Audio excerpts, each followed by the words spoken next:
Jadi kalau misalnya ginjalnya saja sudah bermasalah, kita berikan berlebihan, maka ginjalnya bisa semakin berat. Kalau bisa untuk penderita atau pasien-pasien dengan gagal ginjal, sebisa mungkin memilih-milih makanan yang sumber kaliumnya rendah. Jangan masukkan garam saat masak.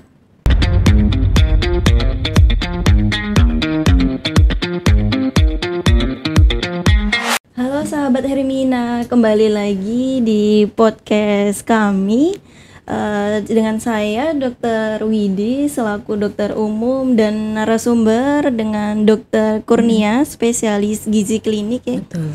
Boleh perkenalan diri, Dok? Oke, terima kasih Dr. Widi. Halo sahabat Hermina, perkenalkan saya Dr. Kurnia Sitompul. Saya spesialis gizi klinik, saya praktek di Hermina Balikpapan. Sahabat Hermina boleh panggil saya dengan Dr. Nia. Oke, Dr. Widi. Baik, Dokter, kita mulai saja Oke. podcastnya. Oke, tema kita kali ini tentang gagal ginjal kronik ya, Dok ya? Betul. Terkait dengan nutrisi. Nutrisi apa saja yang bisa diberikan pada gagal ginjal kronik ini, Dok? Oke, jadi memang gagal ginjal ini cukup banyak ya dok sekarang ya. Nah, seperti penyakit-penyakit yang lainnya, terapi pada gagal ginjal kronik ini kita harus tahu dulu nih dok, prinsip kenapa kita berikan nutrisi gitu ya. Yang pertama, pada gagal ginjal kronis ini, kita harus memberikan nutrisi untuk mencegah terjadinya gangguan ginjal yang lebih lanjut. Kemudian yang kedua, dengan harapan memberikan nutrisi ini, pasien tidak mengalami komplikasi, misalnya pembengkakan jantung, pembengkakan paru-paru, atau penimbunan elektrolit berlebihan, begitu dok. Ya. Kalau nutrisinya sendiri yang kita berikan tetap sama seperti penyakit-penyakit lainnya juga, yaitu diet yang seimbang. Tapi memang ada komposisi tertentu yang memang harus kita perhatikan, yaitu protein. Gitu. Nah, komposisi terkait dengan nutrisi kita, Dok. Kan ada karbohidrat, protein, lemak, dan bahkan mineral. Nah, sedangkan pada pasien CKD untuk kebutuhan cairan itu kan dibatasin ya, Dok ya. Ya. Nah, bagaimana komposisi dari tiap-tiap nutrisi kita dari karbohidrat, protein, lemak itu bisa dijelasin, Dok? Ya, tadi seperti yang sudah saya tekankan di awal ya dok ya, kita utamanya itu melihat pada kandungan proteinnya. Karena mau nggak mau pada gagal ginjal, penyaringannya itu kan mengalami gangguan. Dengan memberikan protein yang berlebihan, maka ginjal akan bekerja semakin berat. Gitu. Dengan demikian pada gagal ginjal kronik atau CKD, rata-rata protein yang diberikan itu memang cukup rendah. Rata-rata itu mungkin sekitar 0,6 sampai 0,8 gram per kilogram berat badan. Oke. Gitu. Baik dok, kalau dari 0,6 per kilogram berat badan, contoh makanannya seperti apa dok? Nah, karena protein memang tetap kita butuhkan walaupun dibatasi, kita harus pilih protein yang bioavailabilitasnya tinggi atau bisa diserap dengan sempurna di dalam tubuh. Jadi 50%-nya dari kebutuhan proteinnya itu sebaiknya yang memang gampang serap. Memang paling tinggi itu adalah lauk hewani, seperti telur, ayam, ikan, seperti itu. Berarti pembatasan dari protein ya dok ya? Betul. Nah, jika proteinnya itu dikonsumsi berlebih, adakah dampaknya dok untuk pasien dengan gagal ginjal ini? Tentu saja, karena memang kita ketahui ginjal itu kan fungsinya untuk menyaring ya dok betul. ya. Nah, sedangkan metabolit atau hasil metabolisme dari protein itu juga nanti disaringnya lewat ginjal, dikeluarkannya lewat ginjal. Jadi kalau misalnya ginjalnya saja sudah bermasalah, kita berikan berlebihan, maka ginjalnya bisa semakin berat. Gitu.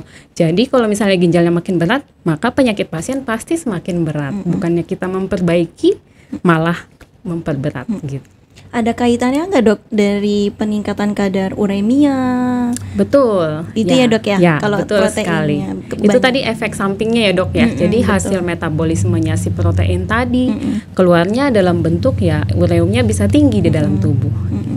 Baik dok. Selain protein nih dok yang harus dibatasi, gimana cairannya dok?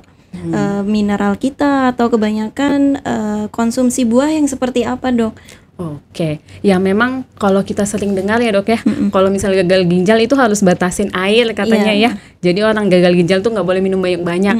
Nah memang itu harus kita lihat lagi nih dok, Ada gagal ginjal yang cuci darah, ada yang tidak gitu. Memang kalau sebagian besar karena memang proses penyaringan airnya juga bermasalah, memang airnya dibatasin. Biasanya kita lihat dari pengeluarannya lalu ditambah 300 sampai 500 ml.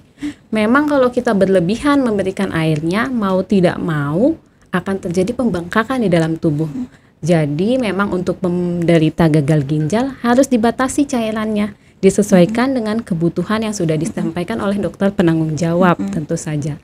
Untuk elektrolit, nah ginjal ini fungsinya itu untuk menyeimbangkan elektrolit di dalam tubuh. Jadi saat fungsinya berkurang, maka ginjal tidak mampu menjaga keseimbangan tersebut. Paling sering terjadi adalah gangguan kadar kalium dan fosfor. Jadi kalium dalam tubuh itu tinggi. Padahal kita sama-sama tahu ya dok ya, kalau kalium tinggi itu kerja jantungnya berbahaya. Nah, jadi pada penderita atau pasien-pasien gagal ginjal kronik, sebaiknya memang diet rendah kalium dan fosfor gitu. Nah, sayangnya memang banyaknya ini di sayur dan buah dok, gitu. Tadi makanya dokter bilang buah gimana gitu kan, sayur-sayuran memang banyak sekali kandungan kaliumnya gitu dok. Jadi kalau bisa untuk penderita atau pasien-pasien dengan gagal ginjal, sebisa mungkin memilih-milih makanan yang sumber kaliumnya rendah gitu.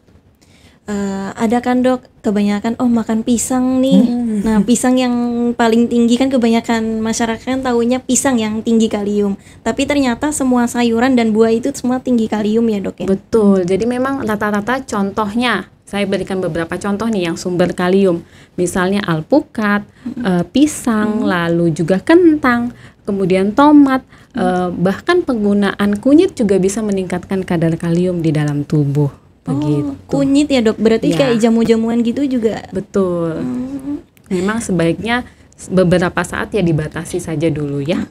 Oke dok, sudah dari proteinnya dibatasi, mineral cairannya juga dibatasi. Bagaimana karbohidrat yang harus dimakan daripada gagal ginjal kronik ini dok? Nah, untuk karbohidrat kita memang tidak ada pembatasan. Biasanya persentase dari karbohidrat itu kita akumulasi setelah kita menghitung protein dan lemaknya. Jadi setelah kita hitung protein dan lemaknya, maka kita baru mendapatkan karbohidratnya berapa.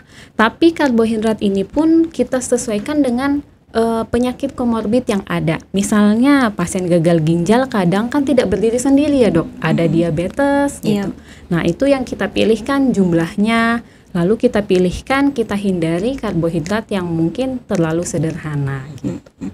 Baik dok, dari karbohidrat berarti tetap dibatasin ya dok ya, tergantung dari komorbidnya lagi ya. Ya. Oke, baik karbohidrat, protein. Kalau dari lemak dok kan kebanyakan ada daging yang berlemak, terus ada yang lainnya dok. Itu bagaimana dok? Ada pembatasan untuk lemak juga nggak? Kalau pembatasan lemak mungkin tidak dibatasi yang benar-benar bagaimana, cuma sesuai persentase. Persentase yang direkomendasikan ya memang sekitar 25-30% dari total kalorinya. Memang yang diharapkan kita konsumsi lemaknya bukan yang lemak jahat, tapi pilihlah lemak sehat. Nah, lemak sehat itu contohnya dari buah-buahan memang, tapi perlu diingat lagi buah yang tinggi lemak sehat ternyata tinggi kalium seperti itu. Jadi mungkin kita bisa dapatkan dari sumber protein hewani seperti ikan, laut kayak gitu ya. Lemak sehat juga bisa didapatkan dari biji-bijian dan kacang-kacangan. Tapi sayangnya biji-bijian dan kacang-kacangan pun mengandung kalium yang tinggi. Jadi semua makanan mengandung kalium ya dok ya? Ya, tapi ternyata ada satu tips nih dok untuk mengatasi bagaimana supaya si kalium ini tidak tinggi dalam makanan kita. Ada yang namanya itu proses leaching. Jadi ini sayur-sayuran yang cukup tinggi kalium kita proses sedemikian rupa supaya kaliumnya tidak tinggi gitu. Itu kita bisa rendam dulu di dalam air dingin, kemudian kita potong-potong kecil-kecil. Kemudian setelah itu kita kayak kita bilas di air hangat, kita diamkan di air hangat dengan harapan kaliumnya keluar gitu dok. Nah saat itu sudah selesai, kita masak di dalam air yang cukup banyak misalnya. Nah itu juga akan mengeluarkan si kaliumnya keluar gitu. Nah yang perlu diingat, kaliumnya kan tadi ada di air. Nah, sebisa mungkin jangan makan airnya, jangan minum airnya. Gitu. Oh, berarti air bekas rendemannya dibuang ya, Dok? Air bekas masakannya jangan diminum kalau bisa. Apalagi kan ada pembatasan cairan juga ya. Gitu. Betul. Iya, Dok, berarti misalnya nih kalau dibilang dari komposisi nutrisinya, berapa banyak buah kalau misalnya jeruk atau apel yang bisa dikonsumsi? Kan kebanyakan kan pada haus atau apa, oh buah sebagai pilihannya, oh daripada cairan, itu seperti apa ya, Dok ya? Nah, kalau buah-buahan itu kita sesuaikan lagi dengan kebutuhan kalorinya orang tersebut. Sebagian besar sih masih bisa konsumsi sampai 2 hingga 3 porsi buah per harinya. Satu buah full ya, Dok ya? Ya, sekitar 100 gram ya. 100 gram. Tapi kalau misalnya orang tersebut ingin mengatasi rasa haus yang berlebihan, itu ada beberapa cara juga. Misalnya dengan mengoleskan madu, atau kita bisa mengemut es batu misalnya. Kan es batu cairannya sedikit tapi rasa betul. hausnya bisa hilang kayak gitu. Oh, saya ngemut es batu terus nanti. Kan gak Enggak ya, Dok. Ya, Dok. Kan tadi sudah nutrisi, no. Bagaimana menjaga berat badan ideal, Dok? Penting nggak pada gagal ginjal harus menjaga berat badan? Oh, penting sekali. Jadi memang salah satu target nutrisi pada gagal ginjal itu adalah mempertahankan berat badan yang ideal. Karena seringkali pasien gagal ginjal atau CKD itu massa ototnya hilang dan kita ketahui digantikan sama cairan ya. Betul. Nah, jadi saat misalnya ini contohnya pasien gagal ginjal dengan cuci darah, sebagian besar itu berat badannya itu bukan berat badan yang aktual, karena sebagian besar itu adalah cairan gitu ya. Jadi untuk mempertahankan berat badan ideal ya kita harus memberikan nutrisi yang sesuai dengan berat badannya dia. Nah, berat badannya ini yang harus kita ketahui. Kalau kita tidak bisa tahu berat badan aktualnya dia berapa karena bengkak, kita masih bisa lihat berat badan idealnya misalnya seperti itu. Nah, sebagian besar mereka yang sudah dengan gagal ginjal jadi takut makan, Dok. Iya, betul. Nah, itu tadi kalau misalnya takut makan ya jatuhnya malnutrisi ya. Berat badannya turun lagi. Karena Itu dipecah sih. dari otot-ototnya itu ya, Dok. Betul. Ya. Oke, apalagi ya, Dok ya? Mungkin pada penderita gagal ginjal itu banyak pembatasan ya, Dok ya, termasuk berat badan, dari pola makan. Tujuannya pasti sangat bermanfaat untuk supaya kedepannya dapat bertahan lebih lama, menjaga kesehatannya. Kualitas hidupnya kualitas oke. hidupnya lebih meningkat lagi ya, Dok ya. Ada lagi nggak, Dok, tips-tips terkait nutrisi pada gagal ginjal ini, Dok? Tips nutrisi pada gagal ginjal memang tadi yang pertama kita mempertahankan kalori yang didapat dulu ya. Ada perhitungan dari jumlah kalori nggak, Dok? Tentu saja ada sih sebenarnya. Jadi kita bisa memperhitungkannya itu sekitar 25 sampai 35 kalori per kilogram berat badan per hari. Oke, Dok. Nah, dari 25 sampai 35 kalori itu bagaimana pasien itu bisa menghitungnya, Dok? Takarannya itu seperti apa? Nah, kalau 25 sampai 35 kalori per kilogram berat badan per hari, itu kan harus kita bagi lagi ke karbohidrat, ke protein, dan ke lemak. Ingat tadi saya selalu tekankannya di protein terlebih dahulu. Jadi kita hitung dulu nih kebutuhan protein pasiennya per hari berapa. Gitu. Setelah kita dapatkan kebutuhan proteinnya, kita kurangi untuk mendapatkan lemak. Lemak itu tadi saya sebutkan sekitar 25 sampai 30%. Nah, sisanya baru dapatlah si karbohidrat gitu. Oke, Dok. Berarti dari komposisinya itu sendiri sudah ada takaran khusus ya, Dok ya? Betul. Misalnya kita umpamakan nih, Dok, dalam satu piring sebaiknya tuh seperti apa, Dok? Nasinya itu berapa centong kah? Iya. Atau gimana? Paling gampang ya. Paling gampangnya. Memang kalau untuk yang gagal ginjal susah sih yang paling gampangnya karena ada takaran protein ya. Tapi kalau yang sebagian besar saya lihat di pasien-pasien dengan berat badan ideal sekitar 50 sampai 60, dalam satu piring itu setidaknya ada nasi sekitar 1 centong, lalu sayuran sekitar hampir sama dengan nasi, dan minimal lauk 1 gitu. Minimal lauk 1 dengan 3 kali makan besar. 3 kali makan Berarti besar. tetap 3 kali sehari ya, Dok ya? Betul, 3 kali makan besar dan 2 kali selingan. Dengan 3 kali makan besar minimal lauk ada 1 macam.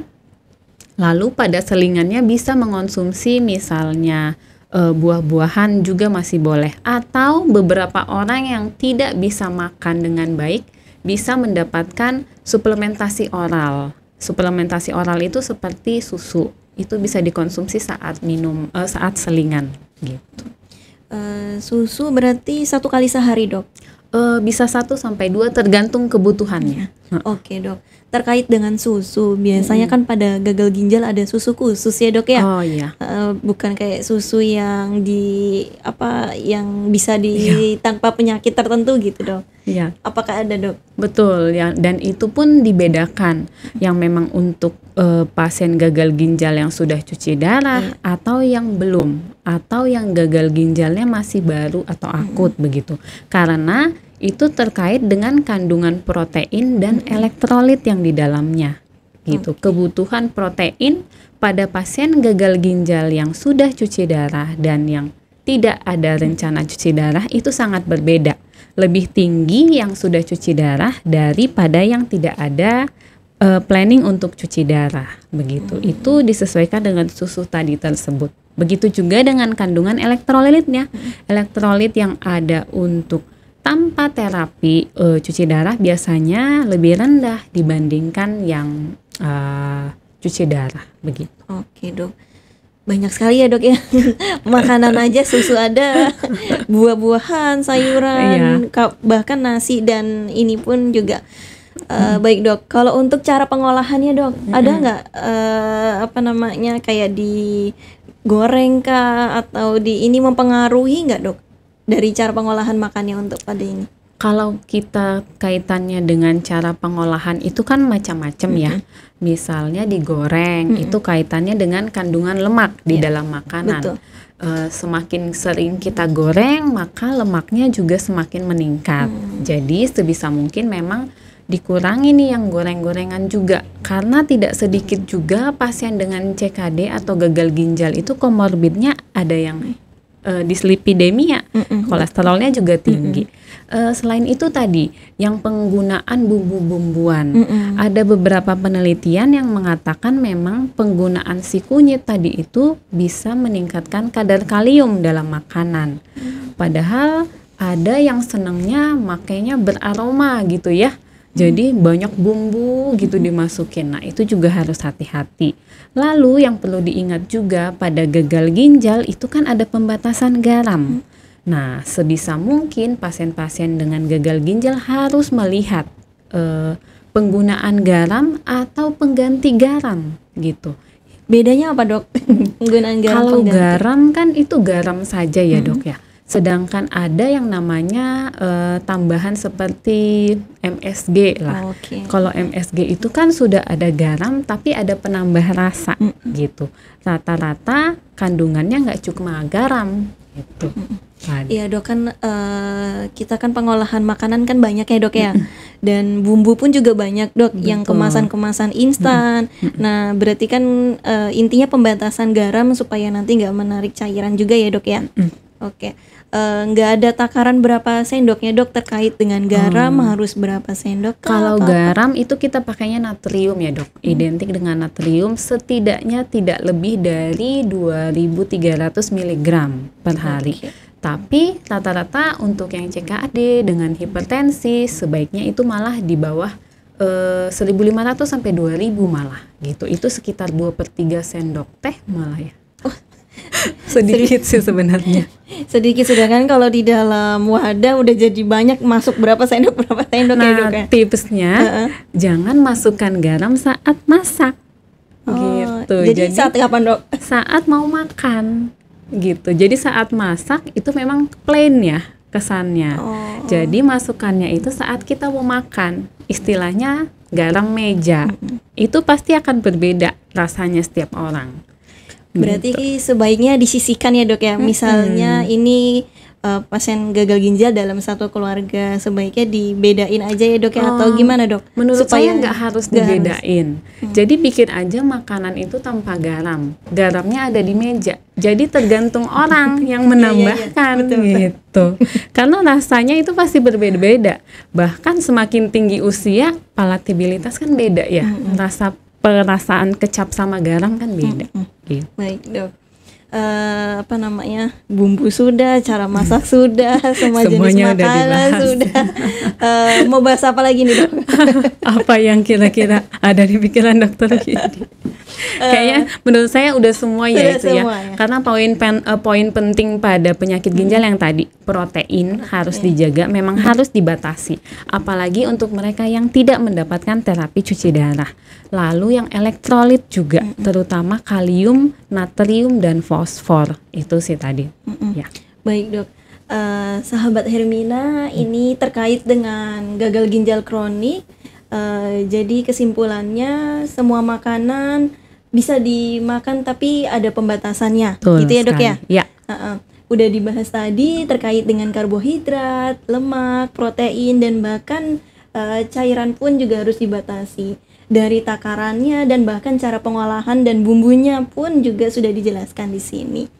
Oke, sementara itu dulu dok. Dokter ada pesan-pesan yang disampaikan sahabat Hermina? Oke, pesan saya buat sahabat Hermina yang memiliki gangguan gagal ginjal kronik, baik yang itu cuci darah atau tidak cuci darah, jangan takut makan karena kita masih tetap bisa makan. Justru harus makan supaya tetap ternutrisi, kualitas hidup oke, dan komplikasi bisa dihindari. Konsultasikan apa saja yang harus dimakan supaya tidak jatuh kepada malnutrisi. Oke, baik dok. Sekian dulu ya dok ya podcast kita ini. Dokter Widi, terima kasih. Sama-sama dok. Mungkin nanti kedepannya ada podcast gizi lainnya ya dok ya. Dengan senang hati. Oke, baik. Terima kasih sahabat Hermina.